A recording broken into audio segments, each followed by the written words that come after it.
Delhi liquor scam కేసులో నేటితో BRS MLC కవిత custody ముగియనుంది. ఇక రౌస్ అవెన్యూ కోర్టులో ఈడీ అధికారులు కవితను హాజరుపరిచారు.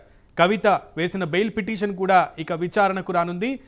ఇక దీనిపై కౌంటర్ దాఖలు చేయాలని ఇప్పటికే ఈడీని రౌస్ అవెన్యూ కోర్టు ఆదేశించింది. దీంతో కవితకు బెయిల్ వస్తుందా రాదా అనే ఉత్కంఠ నెలకొంది.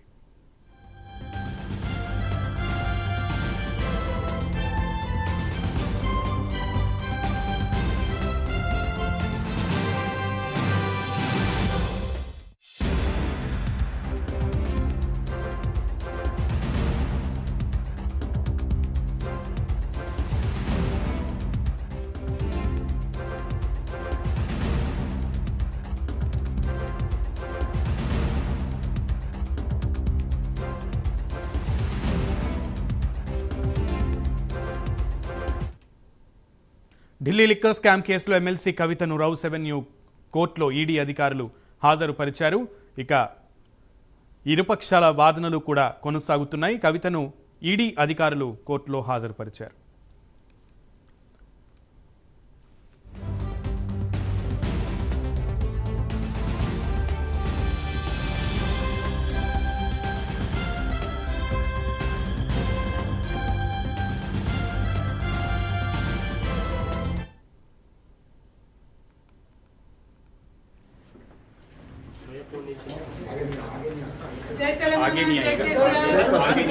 అడిగిన ముఖ్యంగా బయటకు వస్తాను. నేను టెంపరీగా జైల్లో పెట్టచ్చు, కానీ దెబ్బతీయలేరు. Not a money laundering case, it is a political laundering case. One accused has already joined BJP. Second accused is getting a BJP ticket. Third accused has given 50 crores in electoral bonds. This is not a money laundering case, it is a political laundering case. It is a fabricated and false case. We will come out very clean. Jai Telangana. Jai Karnataka. Jai Telangana. Jai Telangana. Are you turning out the Jai Telangana? No. They are fighting it out. It is an illegal case.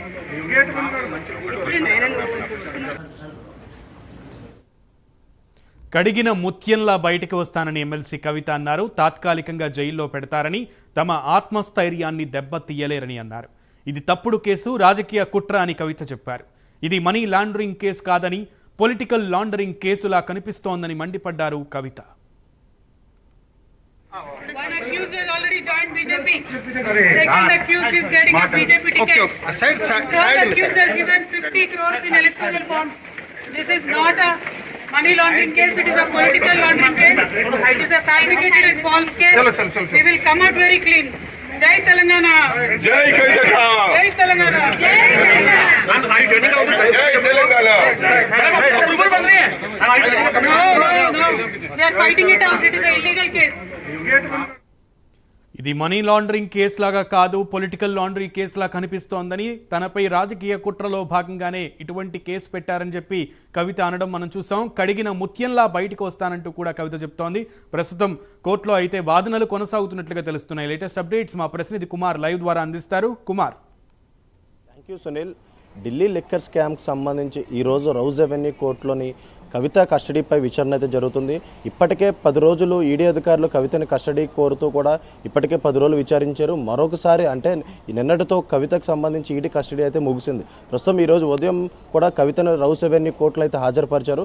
మొత్తానికి అప్పటి నుంచి కూడా కవితకు ఈడీకి సంబంధించిన ఈ విచారణ అయితే ప్రస్తుతం రౌస్ అవెన్యూ కోర్టులో అయితే జరుగుతుంది.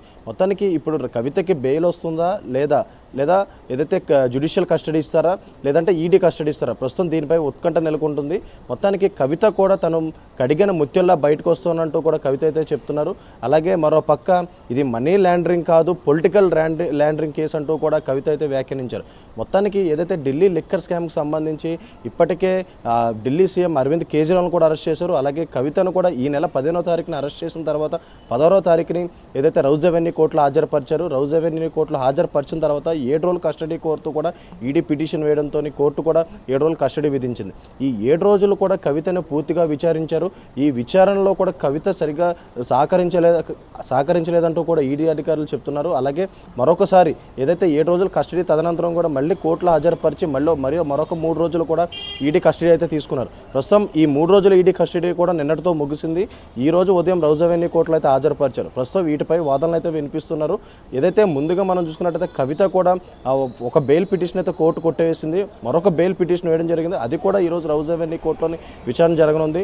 ఇప్పుడు విచారణ జరిగిన తదనంతరం దీనికి సంబంధించి కోర్టు కూడా ఏదైతే ఈడీ అధికారులకు ఏదైతే కౌంటర్ దాఖలు చేయాలంటూ కూడా ఇప్పటికే ఆదేశాలు అయితే జారీ చేసింది. ఆ విచారణ కూడా ఈరోజు జరగనుంది. మొత్తానికి ఢిల్లీ లిక్కర్ స్కామ్లోని ఇప్పటికే డిప్యూటీ సీఎం మనీష్ సిసోడియా కూడా అరెస్ట్ అయ్యి ఉన్నారు. అలాగే ఢిల్లీ సీఎం అరవింద్ కేజ్రీవాల్ కూడా అరెస్ట్ అయ్యి ఉన్నారు. అలాగే మరోపక్క కవిత కూడా అరెస్ట్ అయ్యి ఉన్నారు. మొత్తం వీళ్ళందరినీ కలిపి విచారిస్తే ఈ ఢిల్లీ లిక్కర్ స్కామ్లో పూర్తిగా ఈ కుంభకోణం అనేది అయితే మొత్తం బయటకు వచ్చే అవకాశం అయితే ఉంది. ఈ నేపథ్యంలోనే ఇప్పటికే అరవింద్ కేజ్రీవాల్ను కూడా ఈడీ అధికారులు ప్రశ్నిస్తున్నారు. అలాగే కవితను ఇప్పటికే 10 రోజులు అయితే ప్రశ్నించారు. మొత్తానికి ఈ 10 రోజులు కూడా కవితని ఈ మనీ లాండరింగ్ సంబంధించి పూర్తిగా ప్రశ్నించారు. కానీ ప్రతి సమాధానం కూడా కవిత దాటివేశారంటూ కూడా ఈడీ అధికారులు అయితే చెప్తున్నారు. మరొక పక్క ఈ 10 రోజులు కస్టడీ ఉన్నప్పుడు కూడా హైదరాబాద్లో పలు చోట్ల ఈడీ అధికారులు అయితే సోదాలు అయితే నిర్వహించారు. ఏదైతే కవిత ఆడబోడుచు అఖిల ఇంట్లో కూడా అధికారులు సోదాలు అయితే నిర్వహించారు. అలాగే మేకా శరణ్ అంటే కవిత మేనలుడు ఇంట్లో కూడా ఈ సోదాలు అయితే నిర్వహించారు. మొత్తానికి ఢిల్లీ లిక్కర్ స్కామ్లోని ఈ మనీకి సంబంధించి డబ్బులకు సంబంధించి లావాదేవీలన్నీ వీళ్ళిద్దరి ద్వారా కవిత చేశారంటూ కూడా కొన్ని ఆరోపణలు ఉన్నాయి. ముఖ్యంగా మేకా శ్రవణ్తోనే ఈ మొత్తం ఈ మనీ లాండరింగ్ జరిగిందంటూ కూడా ఈడీ అధికారులు అయితే భావిస్తున్నారు. మొత్తానికి ఢిల్లీ లిక్కర్ స్కామ్ 2022లోని ఏదైతే ఢిల్లీ మద్యం రూపకల్పనకు సంబంధించి భారీ స్కామ్ జరిగిందంటూ ఆరోపణలు రావడం నేపథ్యంలోనే మొత్తం వీళ్ళందరూ కూడా ఈడీ అధికారులు అరెస్ట్ చేశారు. అలాగే కవితకు సంబంధించి సౌత్ లాబీకి మెయిన్ వ్యక్తిగా కవిత అయితే వ్యవహరించారని చెప్తున్నారు. ఏదైతే ఈ మనీ లాండరింగ్ సంబంధించి ఈడీ అధికారులు కూడా కవితను ప్రశ్నించారు. అలాగే ఏదైతే ఈ డబ్బులు అంటే ఈ నేరపూరితమైన ఈ డబ్బు దేనికి ఉపయోగించారు, అలాగే ఈ మనీ ట్రాన్సాక్షన్స్ ఎక్కడ చేశారు, ఎవరితో చేశారని పూర్తిగా విచారించారు. అలాగే మరో పక్క వీటన్నిటిలో కూడా కవిత సమాధానం దాటివేశారంటూ కూడా ఈడీ అధికారులు అయితే చెప్తున్నారు.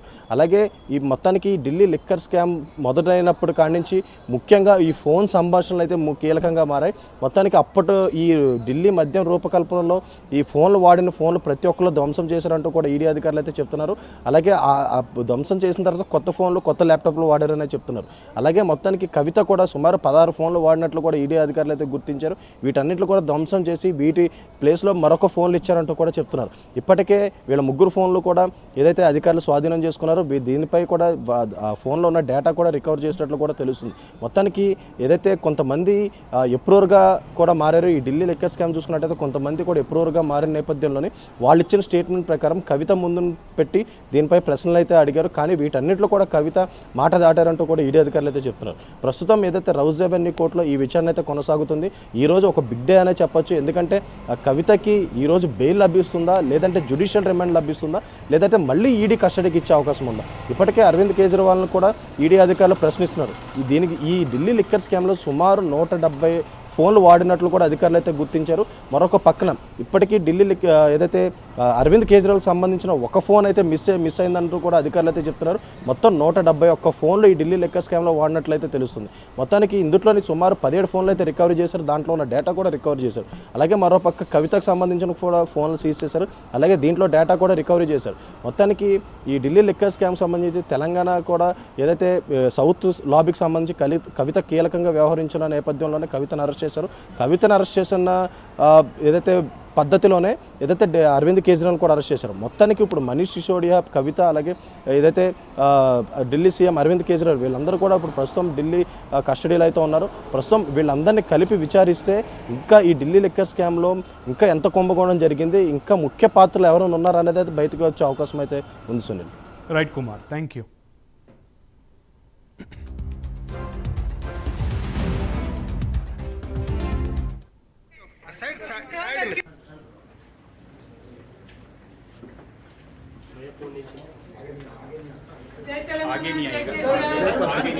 అడిగిన ముఖ్యంగా బయటకు వస్తాను. నేను టెంపరీగా జైల్లో పెట్టచ్చు, కానీ దెబ్బతీయలేరు. This is not a money laundering case, it is a political laundering case. One accused has already joined BJP. Second accused is getting a BJP ticket. Third accused has given 50 crores in electoral bonds. This is not a money laundering case, it is a political laundering case, it is a fabricated and false case. We will come out very clean. Jai Telangana! जय कैसे खाओ Jai Telangana! जय Telangana No. They are fighting it out. It is an illegal case.